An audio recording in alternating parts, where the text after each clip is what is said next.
314 es el número de ayuntamientos que oficialmente existen en Galicia desde esta mañana, porque el Consejo de la Xunta oficializaba la fusión de Oza dos Ríos y Cesura. Saben que llevamos año y medio hablando de esta operación, que finalmente, con carácter oficial, como les decía, se concretaba esta mañana. De momento es apenas una peca dentro de esa densísima estructura administrativa que no acabamos de aligerar, pero tiene algo de simbólico, sobre todo si tenemos en cuenta que desde el año 1968 no se producía una fusión entre dos ayuntamientos. En aquella ocasión fueron los de Celanova y Acevedo, en la provincia de Ourense, los que decidieron empezar a transitar como una entidad administrativa única. Así que desde ya, como les decía, Oza dos Ríos y Cesuras pasa a ser un único ayuntamiento. El nombre será Oza Cesuras. Esto lo decidía, como les decía, el Consejo de la Xunta esta mañana. Así que hoy tenemos un ayuntamiento menos que ayer, y en las próximas elecciones autonómicas vamos a tener probablemente 14 diputados menos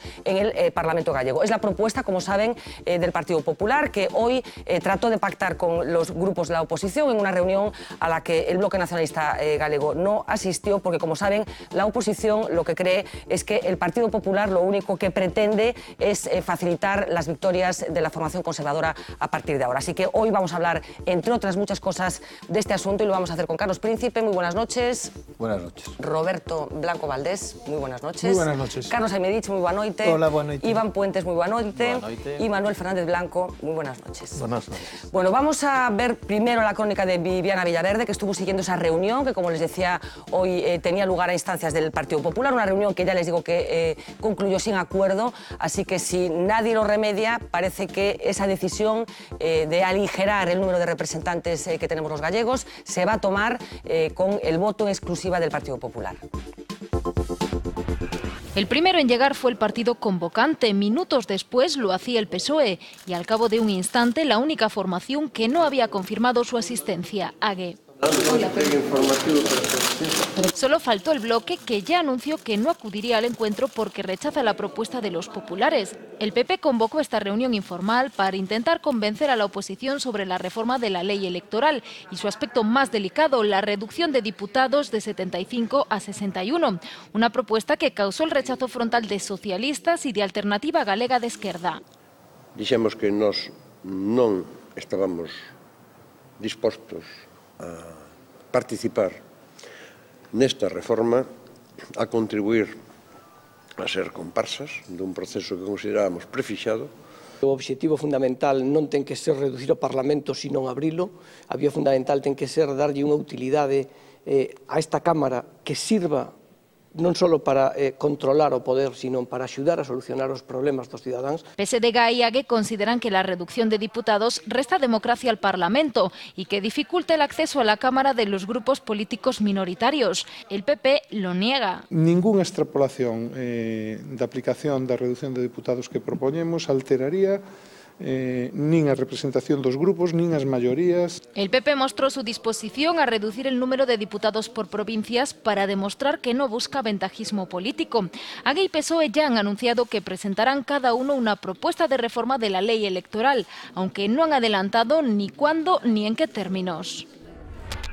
Bueno, esa propuesta de reforma de la ley electoral que está pilotando el Partido Popular, como vemos, con la oposición de todos los grupos de la oposición, valga la redundancia, no solamente incluye esa propuesta de rebajar de 75 a 61 el número de diputados, sino también propone otras cosas. Por ejemplo, reducir las retribuciones de los diputados y recortar las ayudas a los grupos políticos, reducir las campañas electorales de 14 días a una semana, reconocer con carácter institucional la figura del líder de la oposición y regular los debates electorales entre los candidatos a la presidencia de la Xunta, que, como saben, hasta ahora depende de la buena voluntad de las partes para someterse a esos cara a cara que vimos, por cierto, en la última campaña electoral. Así que vamos a ir desmenuzando cada una de estas propuestas, empezando precisamente por la más polémica, la que más ha trascendido hasta el momento, que es esa reducción de 75 a 61 diputados en la Cámara Legislativa gallega. Marina nos va a contar más detalles. Adelante, Marina.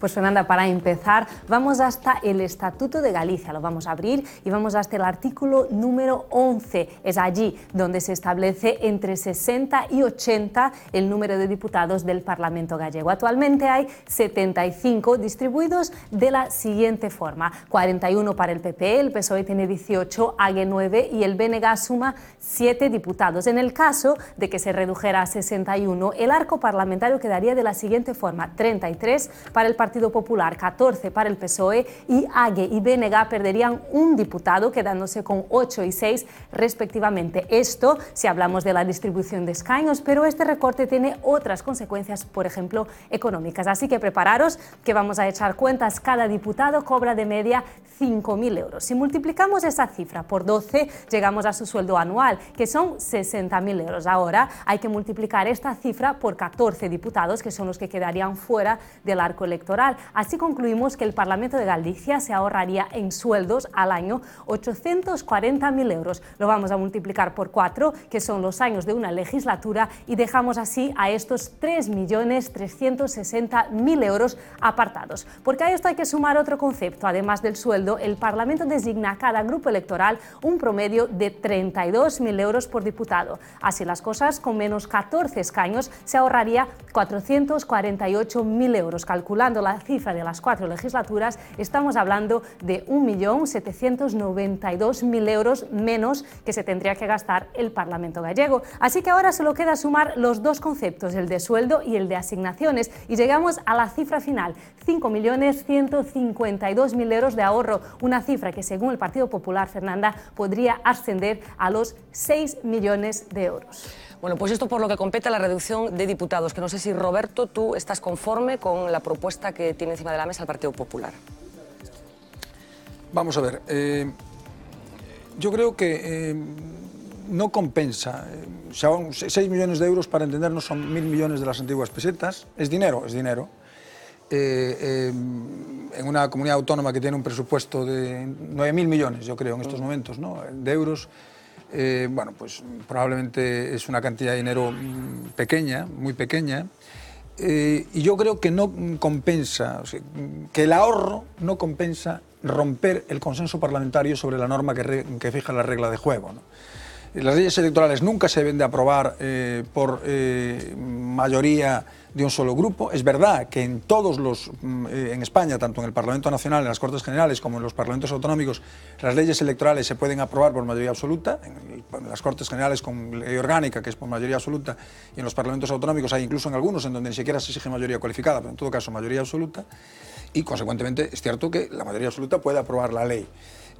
Yo, sin embargo, creo que la norma electoral, en una cuestión además central que afecta al reparto de fuerzas, no debe hacerse si no es con un cierto grado de consenso. Sería distinto que de los 4 grupos, los dos mayoritarios lo apoyasen, o los 2 grupos nacionalistas lo apoyasen, aunque no lo apoyase el Partido Socialista. Esta es la primera reflexión, pero quiero añadir a esta una segunda reflexión.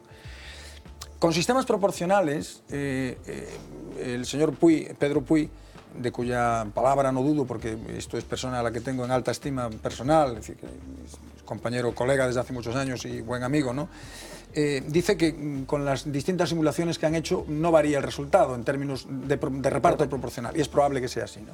En todo caso, es cierto que hay una ley electoral que se formula desde hace muchos años, un principio electoral que formula Douglas Rae, que es que con sistema proporcional, a medida que aumenta el tamaño del distrito, es decir, el número de escaños en juego, aumenta la proporcionalidad, de tal manera que los distritos con menos de 5 escaños no son proporcionales, aunque la fórmula sea proporcional, no funcionan como proporcionales. En España hay muchos distritos que, aunque la ley electoral es proporcional, no son proporcionales: Soria, Segovia, en fin, donde se juegan menos de 5 escaños, que son muchos en España. Lugo, Orense.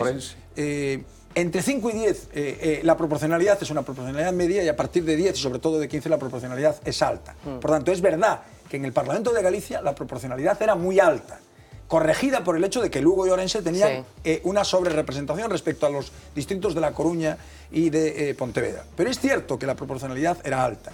Por tanto, yo creo que probablemente los grupos parlamentarios deberían avenirse a discutir una reducción, porque bueno, el gobierno tiene la dirección política de la comunidad autónoma y por tanto tiene la legitimidad para plantear la reforma. Esto es indiscutible, ¿no? A venirse a discutir una reforma garantizando que no varíe diríamos, el reparto, la proporcionalidad del reparto. Esto se garantiza básicamente disminuyendo el número de escaños que se asignen inicialmente a cada provincia. Porque, y lo explicaré de una manera, y acabo ya, para que nuestros oyentes lo entiendan bien. Si tú eliminas del reparto proporcional de escaños entre las distintas provincias una parte de los escaños, lo explicaré con el caso de España. En España, cada provincia, 50 provincias, tiene asignados 2 escaños. De manera tal que hay 100 escaños, 102 en realidad, que no se distribuyen proporcionalmente a la población. Solo se distribuyen proporcionalmente a la población 248. Claro, en el caso de Galicia me parece que son 5 los que hay asignados por provincia. Por tanto, de los 75 escaños del Parlamento, 20 se distribuyen de manera igualitaria, es igual el peso.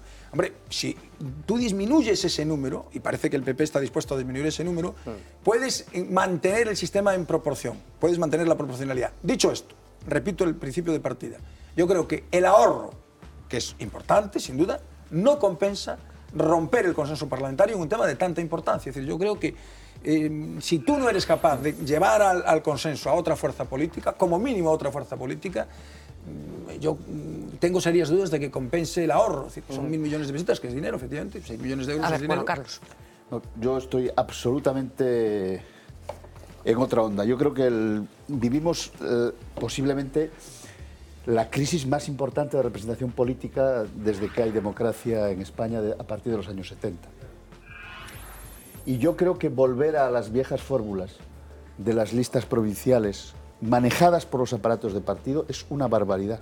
El problema es que yo, que soy un tío consciente políticamente, he sido un cuadro político, soy una persona que vivo intensamente la política. No vivo de la política, he vivido 8 años de la política, pero vivo intensamente la política.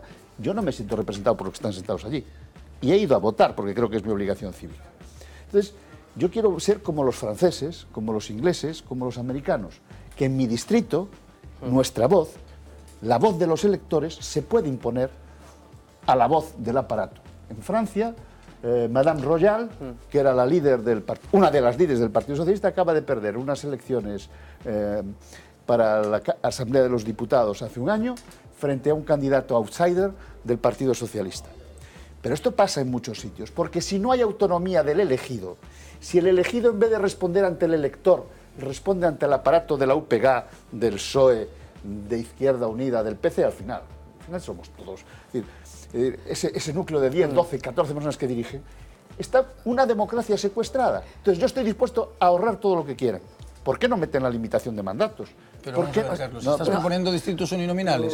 Estoy poniendo distritos uninominales y además que pudieran... concretar. Tú, o sea, ¿quieres que hay que hacer una reforma de la ley electoral? ¿Pero en qué sentido? A distritos uninominales y además que después haya, como en el sistema alemán, una lista de compensación. El sistema alemán es así. Bueno, vamos que los partidos garanticen por la... Déjame decir una cosa para aclarar, en todo caso. Eso exige una reforma constitucional. Sí, no, pero no voy a eso, voy a otra cosa. O es que yo no voté la Constitución. Todos los estudios, sí, y además peleé porque se aprobara. Todos los estudios que hay sobre partidos, los más solventes, quiero decir, demuestran que en los sistemas con distrito uninominal, que son los sistemas de raíz anglosajona, Inglaterra, Estados Unidos, esto también son los aparatos de los partidos los que acaban imponiéndose. También, es cierto, hay el caso, claro, de Winston Churchill, hay el caso, pero siempre se ponen las excepciones. En la mayor parte de los casos son los aparatos del partido los que determinan quiénes son los candidatos. Carlos, no hay ninguna posibilidad. Eso es cierto. Como proba, Carlos, incluso ese candidato outsider do Partido Socialista que ti falas, que lle gañou o escano a Ségolène Royal, resulta que estaba apoiado por Hollande, ou máis ben pola actual muller de Hollande. Por la mujer de Hollande. Bueno, claro. Pero el aparato del partido apoyaba a Ségolène. Algún apoio tiña desde o elixio, desde a presidencia da República. Que esto, para que nuestro público lo sepa, la señora Royal era la exmujer. Sí, bueno, efectivamente. Pero bueno, todo queda en casa. Por non entrar aí. Todo queda en casa. Vamos a ver, indo baixando a Feijóo, non? Pois, claro, Feijóo di que el vai no cumprir porque é unha promesa electoral. Sí, efectivamente. Bueno, a min gustaríame que o Partido Popular cumprise outras promesas electorais, verdade? Non subir o IVA, crear emprego, non recortar, o propio Feijóo dixo que non ia recortar o salario dos funcionarios, pero parece que a única promesa electoral que vai cumprir é esta para aforrar, di, 5 millóns de euros, palabras de Alfonso Rueda hai 2 semanas, nunha legislatura. É dicir, 3 veces menos do que custa, por exemplo, manter colexios privados confesionais que separan os nenos das nenas, en contra da lei actual, segundo di o Tribunal Superior de Xustiza de Galicia. É dicir, que Feijóo quere aforrar en democracia, pero parecelle ben gastar moito máis en apoiar este tipo de centros. Claro, falan de que hai que eliminar tamén ou reducir o financiamento público dos grupos parlamentarios e dos partidos políticos, e isto se di no día en que coñecemos que o Partido Popular aquí non ten problema, porque hoxe a policía constata que hai relación entre Bárcenas e a Gürtel, é dicir, que o Partido Popular financiase por vías distintas do que son as subvencións públicas. Eu creo que hai que ser serios, non? Hai unha crise da representación democrática, vemos o que está pasando estes días en Turquía, e ten algo que ver con isto, pero isto resolvese con máis democracia, non con menos democracia. E o que quere Feijóo é reducir a democracia. Eu pregunto si credes que hai un certo exercicio de populismo por parte do Partido Popular, porque eu estou convencida que si saímos á rúa e lle preguntamos a xente, si queren que se reduza o número de diputados, a xente vai dicir que sí. Lo ha preguntado o sondaxe. E el porcentaje é altísimo. Efectivamente. Altísimo, a favor. Eu estou convencido que, evidentemente, se a xente lle pregunta se sobran diputados, non che dirá que sobran 14, dirá che que sobra incluso a Cámara inteira e o Parlamento inteiro. No, eso non lo dice. O autonómico probablemente en algún caso sí, pero en todo caso, eu, en fin, de números neste caso eu non falo e non me gusta falar porque é tanto como poñerlle precio á democracia, á liberdade, á ideoloxía, en definitiva, á representación dos cidadáns, non? E creo que ao final, se eses cidadáns que hoxe están indignados e evidentemente con razón por unha situación económica que están padecendo, reflexionan sobre en que país, en que modelo político queren vivir, desde logo seguro que é a democracia con todos os seus virtudes e todos os seus defectos, non? Eu que sobre o caso concreto de Feijóo creo que efectivamente, como ti preguntabas, hai unha dose de populismo tremenda, pero un populismo non simplemente por quedar ben coa cidadanía, por apañar uns votos, sino que está utilizando ese populismo, esa medida que sabe que vai a conectar coa cidadanía neste momento de crise para ademais el asentar electoralmente o Partido Popular, porque eu creo que sí se pode tocar a lei electoral con consenso, e aí coincido totalmente con Roberto. Creo que non pasa nada porque o Parlamento de Galicia perda 14 diputados, pero claro, si a lei electoral se reforma dun xeito consensuado e que non beneficia un partido e perxudica a outros, que decir, por exemplo... Tú estás convencido que con esa reducción beneficia o Partido Popular, a pesar de que les din que as simulacións que non demostran eso. Pero pensemos de onde vimos. O Partido Popular iniciou este camiño na anterior legislatura facendo unha proposta na que se reducían os diputados exclusivamente na Coruña e en Pontevedra, prácticamente decir, que se incrementaba aínda máis esa desigualdade que Lugo e Ourense outra reforma que foi a porcentaxe mínima de representación da barreira famosa. Eu creo que, por exemplo, eu creo que se pode falar de reducir diputados, por suposto, pero temos que falar tamén de que sistema electoral temos. E eu creo que, por exemplo, en Galicia se pode pensar tamén, sendo Galicia un territorio relativamente abarcable, pequeno e tal, se pode falar dunha circunscripción electoral única que non implique esa desproporción de Lugo e Ourense que, por exemplo, por exemplo, no ano 2009, tendo o BNG e o Partido Socialista máis votos que o Partido Popular, lle deu unha maioría absoluta ao Partido Popular e tivemos a Feijóo 4 anos de presidente sin ter máis votos na rúa. Eu, Manuel, preguntaba si es un ejercicio de populismo por parte del Partido Popular, pero también quiero preguntar si los partidos políticos, todos, no tendrían que haber reaccionado incorporando a su discurso una autocrítica sobre lo que está suponiendo en estos momentos el tipo de representación que se está ejerciendo, porque si la gente tiene la sensación de que sobran políticos y diputados, es porque a lo mejor piensan que no están ejerciendo el papel que tenían que ejercer. Manuel. Sí, yo creo que esta idea está extendida y yo creo que efectivamente el PP la utiliza de un modo un poco populista, ¿no? Se sube a ese carro. A mí me parece que si se trata de hacer una reforma, la primera que habría que hacer es que realmente un ciudadano tuviera un voto y no algunos un voto y cuarto y otros 3/4 partes de un voto. Es decir, me parece que hay un principio filosófico básico que está roto y es que no vale igual el voto en una circunscripción electoral que en otra. Esa sí sería una reforma... Eso se puede resolver. Eso es así, claro. En todos los países. Porque al señor de Madrid es al que menos le cuenta el voto. Yo lo planteo porque me parece que es una cuestión... Es una cuestión filosófica para mí fundamental. Es decir, que el valor, hablamos de la igualdad, no hay igualdad. No es cierto que un ciudadano equivalga a un voto. Y esto conviene recordarlo. Sí. Yo lo reformaría. Pero bueno, para no escapar del tema del Parlamento, a mí me parece que es muy sintomático que se ahorre precisamente reduciendo el número de los diputados en el Parlamento de Galicia. Sabemos que, estoy de acuerdo, que proporcionalmente la reducción del gasto es mínima y que no se toquen otras instituciones, bueno, vamos a hablar de lo de siempre, diputaciones, etcétera, donde el ahorro sería muchísimo mayor. A mí me parece que detrás de esta ideología hay un intento de rebajar el valor del gobierno autonómico y de la administración autonómica que políticamente está representada en el Parlamento. A mí me parece que no es un problema solo de ahorro. Un Parlamento con 61 diputados no puede funcionar como uno con 75. El Parlamento no es solo lo que se discute en plenario.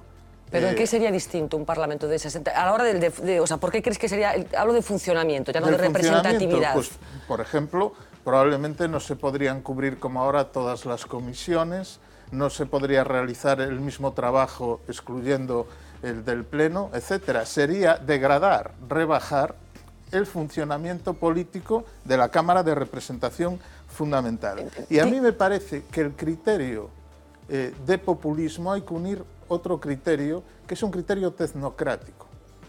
Esto se hace en nombre de una supuesta eficiencia. Y siempre subyace en ese tipo de discurso un intento de sustituir la política por la gestión. Es decir, si planteamos aquí esto como una cuestión de eficiencia, es que estamos poniendo por delante la tecnocracia, es decir, al final no importa demasiado la función parlamentaria en sí, la pueden hacer, ¿por qué no? Acabar reduciéndolo a 15 personas que proporcionalmente se pongan. ¿Quién tenga culpa de que a ciudadanía teña a sensación de que sobran diputados? ¿Quién tenga culpa? Pero, a ver, porque a mí me parece interesante responder a esta pregunta. La culpa la tiene la partitocracia, el dominio, el secuestro que ha habido de la democracia interna de los partidos y que han hecho estructuras que no son capaces de representar.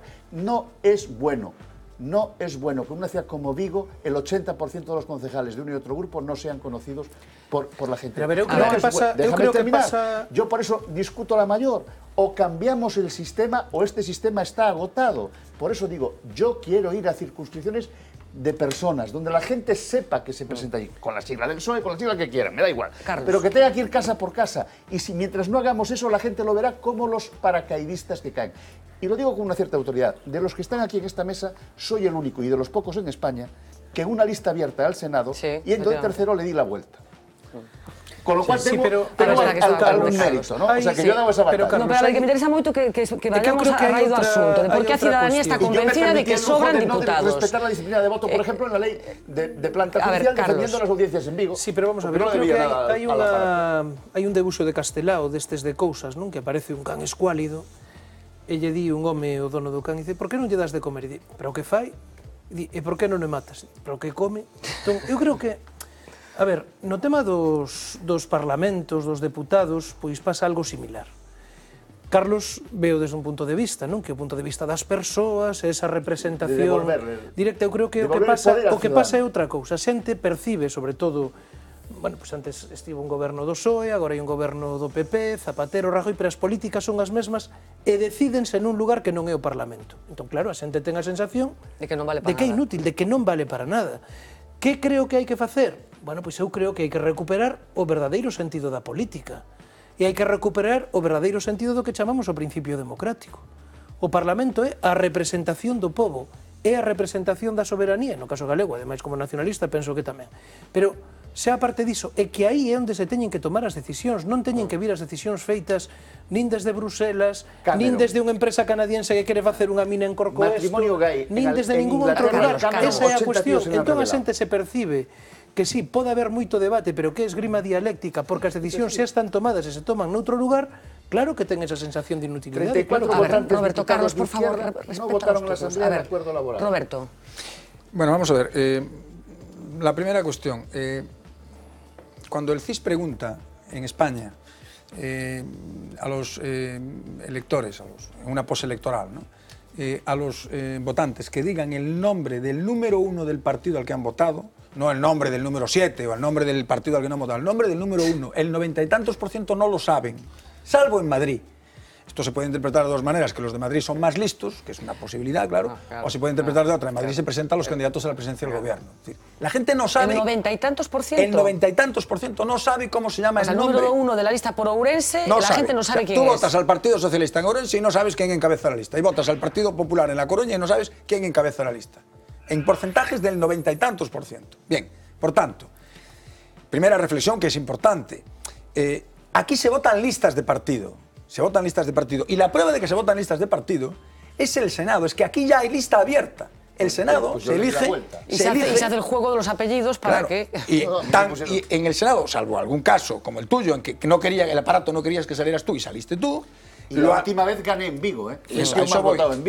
Pero salvo casos excepcionales como ese, ¿qué ocurre en las listas al Senado?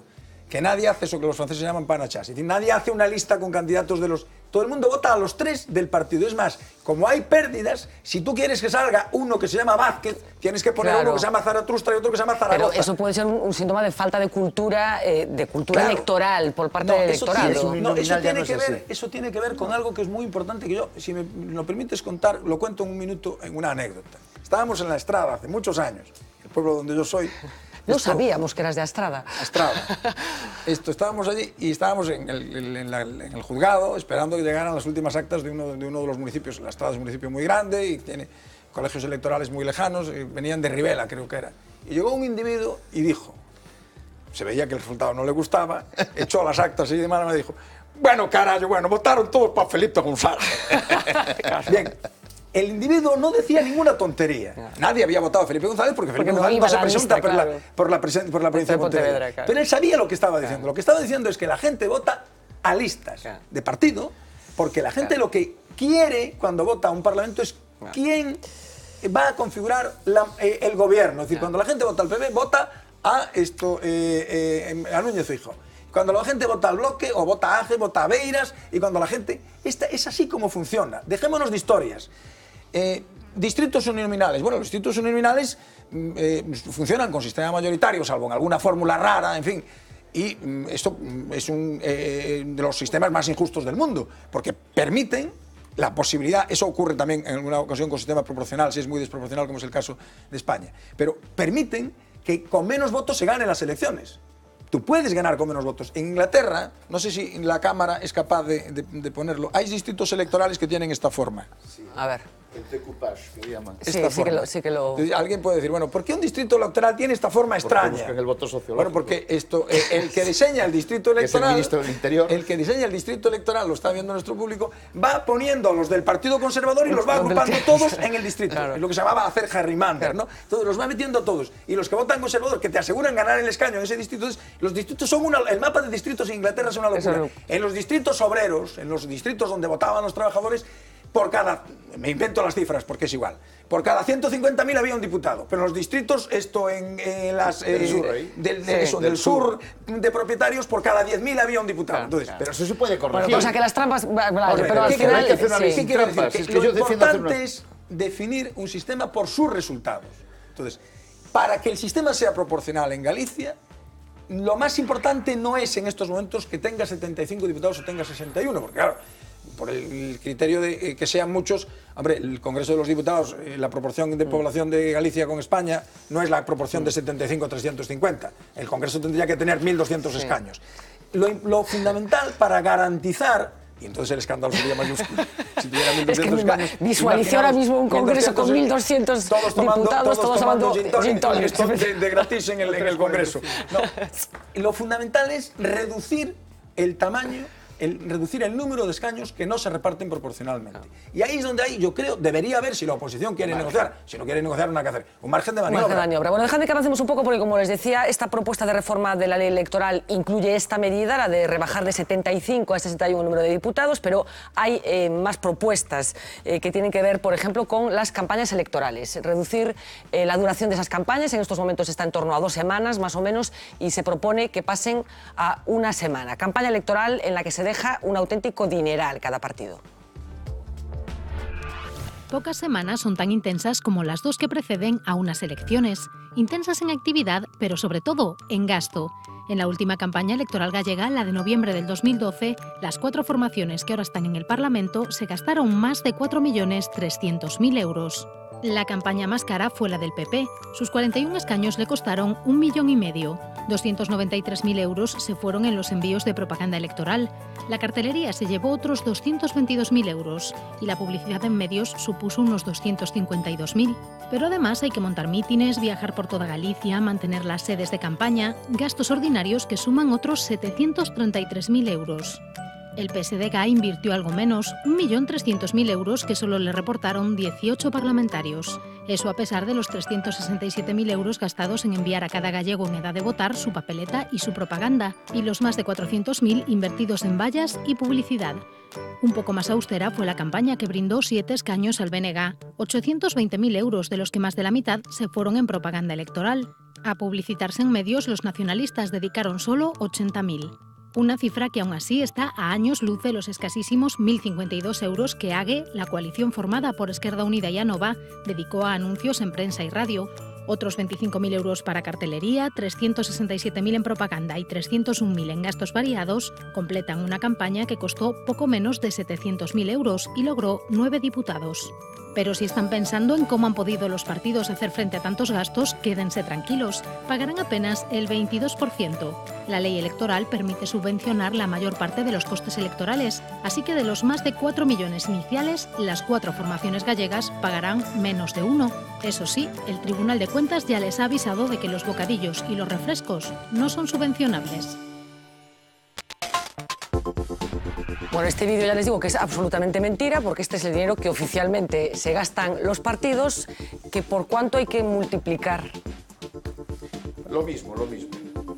Lo mismo, sino más. Carlos Aymerich dice...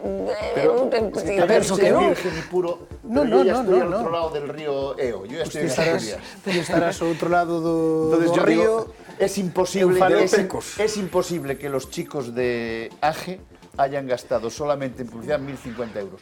Es imposible.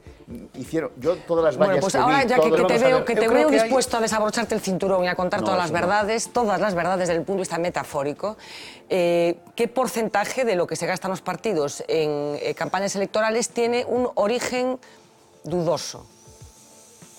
Yo hice mis campañas electorales. Yo te voy a hablar de las mías, que no son... Una vez no hice campaña electoral porque estaban los chicos de TEIS animados con el PP y algunos del PSOE y decidí que no hacía para no tener problemas. Yo la vez que más gasté en campaña electoral gasté 20.000 euros. Te me estás escurriendo y no me estás contestando a la pregunta a pesar de que estás dispuesto a decir toda la verdad. Yo estoy diciendo mi verdad, que es la que puedo decir. Bueno, pero... Ahora, mi partido... Yo no pagué las 130 vallas que me pusieron una vez el partido. Esas me las pagó el Partido Madrid. Yo no vi esas cuentas. Yo lo que sí puedo decir fueron los pocos anuncios que yo puse en los periódicos locales y en la radio, los pagué yo. Y los pagamos con 20.000 más 10.000, 30.000 euros. No me estáis contestando a la pregunta que estoy haciendo. Que la campaña electoral aproximadamente un 40%. Los partidos gastan mucho más dinero del que declaran en las gallegas. ¿Y cuál es el origen de ese dinero? Y el origen de ese dinero normalmente es un dinero de procedencia oscura. ¿Por qué se monta Filesa? Porque hay que pagar la deuda del referéndum de la OTAN. Pero que iso dependerá dos partidos. Eu podo falar do que máis coñezo que o BNG. Pois mira, como se paga? Pois os deputados do Bloque pagan 1.200 euros ao mes, o Bloque. Nosotros pagábamos el 10% do que ganábamos. Non sei, 1.200, máis o que pagan os afiliados, máis o que se vai devolvendo de préstamos, claro. Que todo blanco, todo unha... Más lo que los bancos condonan, que es moi importante. Sí, pero condonar, non sei se lle condonan... o señor Blesa condonou alguén, algún banco catalán ou algunha caixa catalana, desde logo o Bloque non lle condonaron ningún crédito, e máis, hai problemas agora para renegocialos. Eu falo do que sei, non sei que pasa nos demais partidos, os na prensa a ver si somos sinceros esta noche. Na prensa ven algunha información a ver si son sinceros. A ver, seamos sinceros, por favor, y las cosas que contamos fuera de cámara, contémoslas también para compartirlas con nuestros espectadores. No te estoy hablando ahora a ti específicamente, pero... No, porque non fixen ningún comentario fuera de cámara. Por eso. Este tema, no, a ver, sí que había algún estudio por aí que cifraban un 50% o custe real e ficticio das campañas, é dicir, iba 50% en A, 50% en menos. É certo, pero sí que hai que hacer unha cosa que decía Carlos, non? Realmente eses números os coñecen moi pouquiñas persoas en todos os partidos políticos, non? Por exemplo, as campañas electorais, unha campaña electoral local, que son as que pagamos prácticamente a meirande parte dos membros dun partido político, se fan incluso moitas veces con créditos personais a costa dos concelleiros e dos que queren ser alcaldes nun pobo determinado, e logo sí que hai unha certa publicidade ou propaganda que pagan os aparatos dos partidos, pero que ven, como decía Carlos, desde a Dirección Federal e desde a Dirección Nacional, non? En todo caso, aquí o que estamos tocando é o eterno problema de financiación dos partidos, non? Que ao final, eso que se di no vídeo das subvencións, claro, temos que elegir queremos partidos políticos? Bueno, se queremos unha democracia, queremos partidos. E queremos que seña o financiamento público? Eu quero que seña o financiamento público, que seña transparente, que haxa unha lei de donacións incluso tamén transparentes, que se prohíben as donacións anónimas aos partidos políticos. Chega unha semana de campaña electoral? Eu creo que non. Si entendemos a campaña, e non o fago por unha cuestión corporativista da profesión publicitaria, pero eu creo que si entendemos a campaña electoral como que é o tempo que os partidos políticos lle teñen que dedicar a explicar o seu programa electoral aos cidadáns, non chega unha semana. Pero eso contradice o que din os estudios demoscópicos, que a xente que se move pouco voto nunha campaña, muda o voto no transcurso da campaña electoral é testimonial. Porque tamén as campañas electorais eu creo que non se están utilizando para o que deben ser. De feito, houve unha reforma recente da lei electoral que pretendeu limitar ao máximo a publicidade, a propaganda, tal, no período preelectoral, que xa limita eses 15 días estrictos de campaña o que son este tipo de actos, e que creo que habería que echar a fórmula, que eu tampouco teña solución básica, pero echar a fórmula para que servise de verdade para explicitar compromisos electorais e programa electoral, non? Pero eu creo que é necesaria, e nunha sociedade tan ampla como a nosa é imposible que un candidato a presidente do goberno fale un por un cos cidadáns deste país, ten que utilizar os medios de comunicación para chegar a eles. Que atendéramos o que a xente está pensando realmente sobre o particular. Isto, por fortuna para ti, claro. Pero entonces, perdón, non facemos campaña electoral. No, bueno, yo voy a decir que yo estoy absolutamente... A ver, Carlos, por favor. Nadie le importa nada el programa, a nadie. No, pero es una desgracia. El programa tú lo explicas durante 4 años, vamos a ver.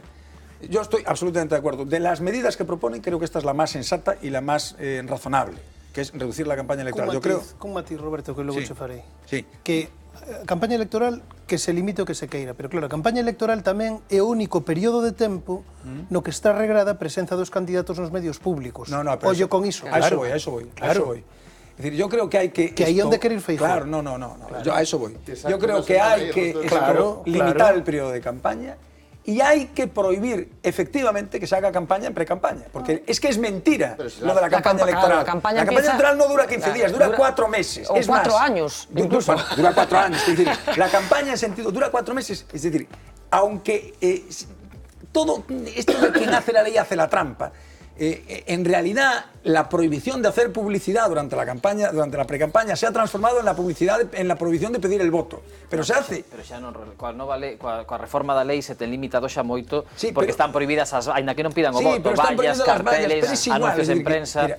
Se le ten limitado moito gasto. Yo estuve en Chile en una ocasión, en un seminario que se hizo cuando se estaba preparando en Chile la ley electoral, la ley de financiación de partidos, con el expresidente, no era entonces presidente, era ya presidente de la Comisión Federal Electoral de Estados Unidos, que nos contaba algo que yo creo que es absolutamente obvio, es que la principal fuente de gastos de los partidos es la financiación electoral, es el gasto electoral. Por tanto, si queremos controlar el gasto, porque el gasto electoral es un saco sin fondo, los partidos están dispuestos a gastar lo que sea, sobre todo cuando el sistema de partidos es un sistema como el nuestro, tan peculiar, en donde se deciden las elecciones por un puñado de votos. Llevamos años decidiendo las elecciones con 2 escaños arriba, 2 abajo, y por tanto el esfuerzo de gastar dinero es impresionante. Por eso yo estoy convencido que aquí se gasta mucho más del 50% de lo declarado. Estoy convencido que se gasta muchísimo más dinero que el declarado y que la procedencia del dinero es oscura, seguro. Es procedencia empresarial, es procedencia... No puede esto ser... porque uno ve las vallas, salvo que a los partidos se las cobres a otro precio, no dan las cifras. El mailing hay que prohibirlo directamente. Se prohíbe el mailing electoral. tenía sentido el mailing para que nuestros espectadores lo sepan, es el envío de papeletas que yo utilizo, me van llegando y las voy poniendo para reciclar el papel y utilizarlo para tomar notas. Mailing hay que prohibirlo por una razón. Tuvo sentido en la Galicia del comienzo de la democracia, donde la gente no sabía votar, aquello le daba... Coño, el mail se prohíbe, usted coge su papeleta en el colegio. Eu estou de acordo, pero tío, a día de hoxe, no ano 2013, ti te pos nun colexio electoral, incluso en zonas urbanas, como pode ser o caso de Fene, pero, en fin, en calquera zona urbana, e a inmensa maioría da xente ven coa súa papeleta da casa. Claro, pero hay otras motivaciones. Esto una cosa fundamental, y es que las cabinas de votación son un lugar en donde uno puede contraer cualquier enfermedad contagiosa. Claro, es decir, que meterse en una cabina de votación... equivocarse votando, puedes coger... Es como entrar en la cámara de gas. Claro. Solo los valientes son capaces de coger la papeleta y meterse, tocar la cortina. Si has de tocar la cortina... Creo que son las mismas de los romanos, que ya tenían esas cortinas. Y los papeles desinfectan. Bueno, un momentito, Manuel, me faltas tú, pero déjame que completemos un poco este panorama que estamos construyendo en torno a la propuesta del Partido Popular con esa otra característica de esta propuesta que tiene que ver con la rebaja de los sueldos. María nos va a contar detalles de esta propuesta. Cuéntanos. Pues Fernanda, lo primero que hay que decir es que el sueldo de un diputado no está formado solo por su salario base, sino que a eso también hay que sumarle las bonificaciones por desplazamiento y dietas y también la parte de la asignación del partido que le corresponde. Una cifra difícil y una cifra muy opaca y de difícil acceso en su totalidad. Así que para esta comparación recurriremos exclusivamente al sueldo base bruto. En Galicia es de 57.700 euros, es decir, de 4.100 euros al mes. Una cifra muy distinta de la del País Vasco, donde cada diputado cobra 5.100 euros brutos al mes. Es la comunidad que mejor paga a sus políticos. La cifra se amplía en función de la distancia del domicilio y la sede parlamentaria. También en los primeros puestos está Cataluña. El sueldo cambia según el cargo ocupado. Puede ir de 2.900 euros a 6.000 euros al mes. Claro que hay que sumar desplazamientos.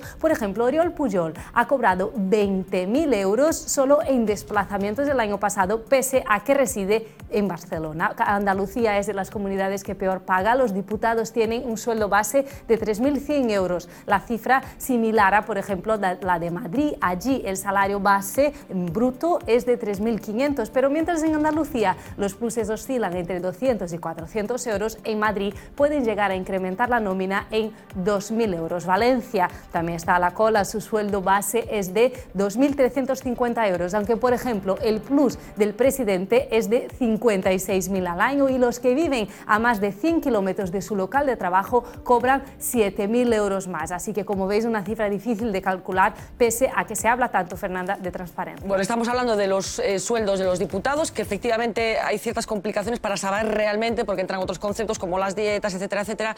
Vamos a volver enseguida con Marina para que nos haga el desglose de una nómina de un parlamentario, pero vamos a establecer otra comparación, en este caso, con otros diputados que vamos a tener que elegir el año próximo y que son los eurodiputados. Vamos a ver cuánto cobran. Ser diputado europeo es un lujo al alcance de pocos. Desde el 2011, cada uno de los europarlamentarios tiene una asignación mensual de 6.200 euros netos. Pero su cotización no se queda ahí. Dieta para gastos generales. 4.300 euros mensuales, con los que deben sufragar los gastos en el estado en el que han sido elegidos. Gestión de la oficina de los diputados, teléfono, gastos postales, la compra o el mantenimiento de los equipos informáticos están en este capítulo. Dietas para ir a Bruselas o a Luxemburgo. Tienen derecho al reembolso del coste real de sus billetes para la asistencia a las reuniones hasta un límite equivalente a la tarifa business en avión. Cuentan también con dietas fijas para el abono de otros gastos de desplazamiento. Dietas por asistencia a las reuniones en la Unión Europea. El Parlamento abona una dieta fija de 304 euros por cada día de asistencia a las reuniones oficiales. Dieta fija anual. Pueden percibir hasta 4.243 euros al año presentando las facturas por otros viajes que hagan en calidad de eurodiputado.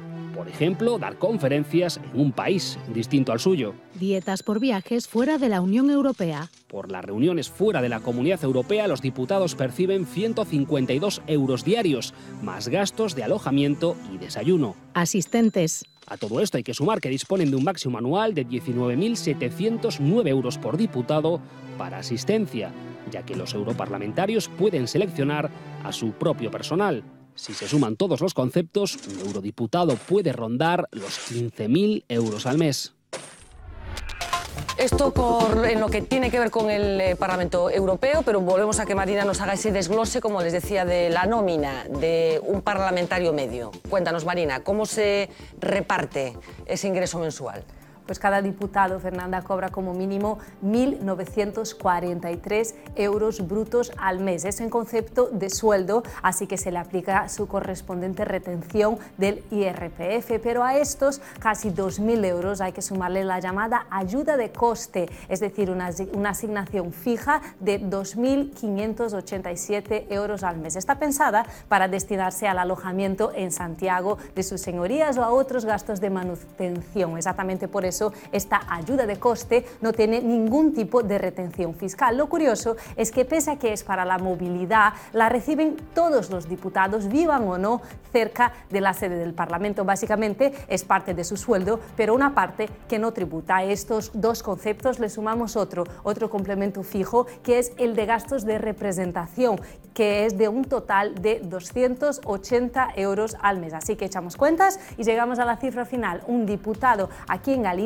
un diputado raso del Parlamento, cobra 4.810 euros brutos mensuales. Le aplicamos la retención del IRPF, que recordamos solo se aplica a un 40% de su salario, y el sueldo quedaría en 4.440 euros. Y es que en total los diputados pagan a Hacienda solo 5.200 euros al año, mientras que un funcionario normal que tuviese el mismo sueldo, a él le retendrían entre 12.000 y 16.000 euros al año. Y por último, otro dato: pese a tener ayudas de coste, los diputados también cobran por desplazarse a su puesto de trabajo. Así que si alguien, por ejemplo, vive en Obarco de Valdeorras, puede llegar a recibir 1.500 extra al mes en concepto solo de kilometraje. Bueno, pues yo creo que estas cosas son las que, cuando los ciudadanos las ven, se escandalizan, y que tienen que ver con el hecho de que un porcentaje elevadísimo del sueldo que cobran los diputados no tribute a Hacienda. Que yo no sé qué tipo de explicación tiene esto, Manuel. Me parece que es nepotismo directamente. Vamos a ver, me parece que aquellos que tienen capacidad de legislar sobre sus propias retribuciones hagan un reparto de la retribución de manera que prácticamente la mitad, calculo yo, no tributa Hacienda. Más, el 60% no tributa. No tributa Hacienda. Bueno, es un modo de garantizarse legalmente no pagar impuestos. En cualquier contexto, esto éticamente, por parte de aquellos que son los que legislan y ordenan la vida de los demás, me parece un caso claro de utilización del poder para un privilegio de casta. Y curiosamente, aquí sí es fácil lograr un consenso, ¿no? Es decir, consenso para que no se cambie. Un consenso parlamentario. En este tipo de cosas el consenso es inmediato. Con lo cual uno piensa que efectivamente al final hay una cierta pantomima, pero lo fundamental que guía la conducta de muchas personas son sus intereses personales, y ahí sí que hay coincidencia transideológica, ¿no? El respeto a los datos del Parlamento Europeo a mí me parecen también escandalosos, ¿no? Me parecen que justos aquellos que ordenan la austeridad en toda la Unión Europea, los recortes, se adjudiquen estos salarios, pues habría que pensar que tienen la idea de que organizar la austeridad hay que pagarla muy generosamente, ¿no? Debe ser muy cansado el trabajo de organizar la austeridad ajena, porque realmente está retribuido de una manera que yo creo que no procede. Vamos a ver, no es que yo piense... Pero tiene más ventajas cuando compran un coche. No es que yo piense que este tipo de trabajo no tenga que tener una retribución digna, ¿no?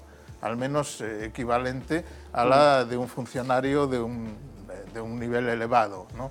Evidentemente que sí, no estoy pensando que hay que castigar en el salario, pero lógicamente no de ese modo desproporcionado, no con esas prebendas, y también habría que vigilar. Yo he tenido testimonios directos de eso, por parte de gente parlamentaria, etcétera, el uso que se hace, por ejemplo, de tarjetas de crédito para hacer pagos que no tienen nada que ver con la actividad política Recordemos, y de hace meses un escándalo que parlamentaria. hubo con las dietas precisamente en el Parlamento Galego cuando se detectó que había diputados que estaban cobrando dietas de desplazamiento cuando se sabía que iban en el coche de otro diputado que también cobraba esa dieta de desplazamiento. Incluso creo recordar que en algún caso no tenía ni carnet de conducir, creo recordar. Roberto, vamos a ir aligerando porque queremos pasar al caballero.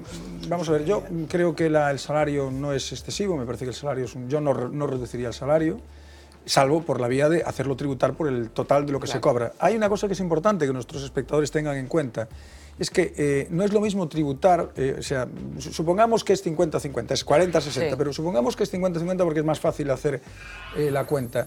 Si el que gana si el que tributa por 2.500 paga el 20%, el que tributa por 5.000 no paga el 40%. Paga más no paga el otro un 20%, los impuestos aumentan de manera progresiva, claro. De manera tal que la diferencia, para decirlo con toda claridad y que se me entienda. O sea, el que cobra 5.000 paga mucho más que el que cobra 2.000. Paga mucho más, o sea, la presión fiscal sobre el que cobra 5.000 es mucho mayor porque va en progresión, no en proporción. Que es justo, es el principio fundamental de la tributación, que sea progresiva. Lo dice la Constitución además y es justo. Para decirlo de una manera clara, aproximadamente un diputado debe de cobrar bruto lo que cobra un catedrático de universidad. Aproximadamente, un catedrático que tenga un par de sexenios, con 3 o 4 trienios aproximadamente. Y la diferencia de tributación al año debe estar en 10.000 euros. Sí, lo poníamos esa simulación. Es decir, en una legislatura, para entendernos, entre quien es diputado y quien es catedrático, la diferencia es de 40.000 euros de pago a Hacienda. Que no es ninguna broma. Es un escándalo. Y hay que corregirlo de manera inmediata. Es una vergüenza, una auténtica vergüenza. Es intolerable. Es intolerable. Carlos, rematamos contigo. Supoño que unha vez que se abre o melón da reforma electoral en Galicia, isto pois falarase. Eu quero decir que o que pasa no Parlamento Galego é o mesmo que sucede nas Cortes Xerais, é dicir, é exactamente... Non, digo que é o mesmo modelo, por tanto, iso é o que hai que cambiar. Que sucede?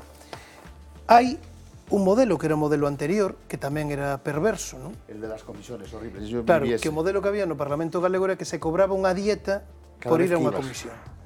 O cal daba, pois, unha certa picaresca que era que en vez de meter, pois, 3 iniciativas nunha comisión ou de convocar a propia mesa da comisión unha comisión na que había, pois, 15 puntos na orde do día, convocábanse 3 comisións con 5 de verdad, Carlos, puntos en cada uno. No, pero este tipo de detalles de verdad, pero qué increíble, ¿por qué la gente es que es increíble, de verdad? Porque estamos hablando de los padres de la patria o estamos hablando de una cueva de... Eu estouche falando... Me parece increíble. Estamos hablando de seres con intereses. Como estamos tratando con material humano, con persoas, se teñen as súas debilidades, isto hai que tratar tamén. Non, pero teñen moitas debilidades, por lo que vemos. Pero disto hai que falar cando se fala da reforma electoral e cando se fala dos salarios. Eu creo que aquí ten que haber un salario digno, equiparable á función pública, a mí parece. Hai que contar tamén que neste diñeiro, polo menos, digo, en algúns partidos, esa é a miña experiencia, unha parte moi importante vai ao partido. Sí, pero isto é un problema del partido. Bueno, ese é un problema do partido, efectivamente, pero esa é financiación, si yo doy al partido, tengo derecho a desgravar. Pero esa é tamén a realidade, e isto é o que decía Iván, aquí tamén hai dous modelos. Ou queremos que as campañas as financien as grandes empresas e que só poidan ser políticos aqueles, verdade, que teñan diñeiro de familia e que teñan un apoio económico detrás, ou imos a un modelo absolutamente transparente que tribute no 100%. Sí, pero en todo caso, Carlos, aclara para o público, porque é importante aclararlo, é só un minuto, ni medio ningún minuto, que os partidos reciben financiación como tais, nos presupostos da Comunidade Autónoma, financiación electoral e financiación aos grupos parlamentarios. Nos presupostos da Comunidade Autónoma non, Bueno, nos presupostos do Estado. Nos presupostos do Estado que logo os partidos distribuyen. Pero quero decir que hai comunidades autónomas que teñen unha lei propia de financiamento dos partidos que en Galicia non hai. Sí, que en Galicia non hai, pero e logo os grupos parlamentarios reciben financiación como tales grupos parlamentarios, de tal maneira que os militantes entregan cartos aos partidos, pero os partidos reciben financiación como tales grupos parlamentarios. E además vamos a hacer una pequeña pausa. Va a ser un par de minutos nada más. A la vuelta vamos a analizar en profundidad esa iniciativa del alcalde de Vigo, de Abel Caballero, que como saben, con carácter inmediato va a organizar una manifestación, en teoría, para defender el aeropuerto de Peinador, una convocatoria bastante sui generis, pero que tiene encima alguna cosa más que vamos a aprovechar para contarles en 2 minutos. Estamos de vuelta.